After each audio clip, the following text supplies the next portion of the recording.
ಮೋದಿ ಮತ್ತೆ ಪ್ರಧಾನಿಯಾಗಬೇಕು. ಬಿಜೆಪಿಗೆ ಮತ್ತಷ್ಟು ಬಲ ಬರಬೇಕು. ಜಗದೀಶ್ ಶೆಟ್ಟರ್. ನವದೆಹಲಿ. ಕಳೆದ 10 ವರ್ಷಗಳಲ್ಲಿ ಪ್ರಧಾನಿ ನರೇಂದ್ರ ಮೋದಿ ನೇತೃತ್ವದಲ್ಲಿ ಈ ದೇಶದಲ್ಲಿ ಹಲವು ಅಭಿವೃದ್ಧಿ ಕಾರ್ಯಗಳು ಆಗಿವೆ. ಮುಂಬರುವ ಲೋಕಸಭೆ ಚುನಾವಣೆಯಲ್ಲಿ ಮೋದಿಯವರು ಮತ್ತೊಮ್ಮೆ ಪ್ರಧಾನಿಯಾಗಬೇಕು. ಅವರ ಕೈ ಬಲಪಡಿಸಬೇಕು. ಬಿಜೆಪಿಯ ಶಕ್ತಿ ಮತ್ತಷ್ಟು ಹೆಚ್ಚಬೇಕು.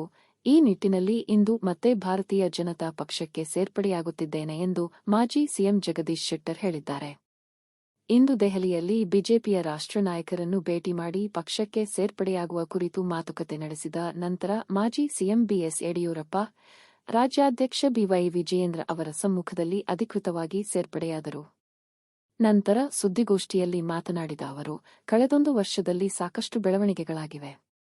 ಬಿಜೆಪಿ ನಾಯಕರು ನನ್ನ ಜೊತೆ ಸತತ ಸಂಪರ್ಕದಲ್ಲಿದ್ದರು.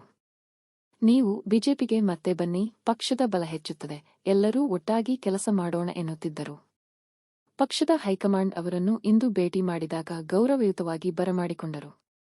ಹೀಗಾಗಿ ಸ್ವಇಚ್ಛೆಯಿಂದ ಮತ್ತೆ ಬಿಜೆಪಿಗೆ ಸೇರುತ್ತಿದ್ದೇನೆ ಎಂದರು. ಕಾಂಗ್ರೆಸ್ ನಾಯಕರು ನನ್ನನ್ನು ಚೆನ್ನಾಗಿ ನಡೆಸಿಕೊಂಡಿದ್ದಾರೆ. CM Siddaramaiah, DCM DK Shivakumar ಅವರಿಗೆ ಧನ್ಯವಾದಗಳು ಎಂದರು. ಇಮೇಲ್ ಮೂಲಕ ರಾಜೀನಾಮೆ ಪತ್ರ. ಕಾಂಗ್ರೆಸ್ನ ಪ್ರಾಥಮಿಕ ಸದಸ್ಯತ್ವಕ್ಕೆ ರಾಜೀನಾಮೆ ನೀಡಿದ್ದೇನೆ. ರಾಜ್ಯಾಧ್ಯಕ್ಷರಿಗೆ ಪತ್ರವನ್ನು ಕಳಿಸಿದ್ದೇನೆ. ಇನ್ನು ವಿಧಾನ ಪರಿಷತ್ ಸದಸ್ಯತ್ವಕ್ಕೆ ರಾಜೀನಾಮೆ ನೀಡಿ ಪತ್ರವನ್ನು ಸಭಾಪತಿ ಬಸವರಾಜ ಹೊರಟ್ಟಿಯವರಿಗೆ ಇಮೇಲ್ ಮೂಲಕ ಕಳಿಸಿದ್ದೇನೆ ಎಂದು ಶೆಟ್ಟರ್ ತಿಳಿಸಿದರು.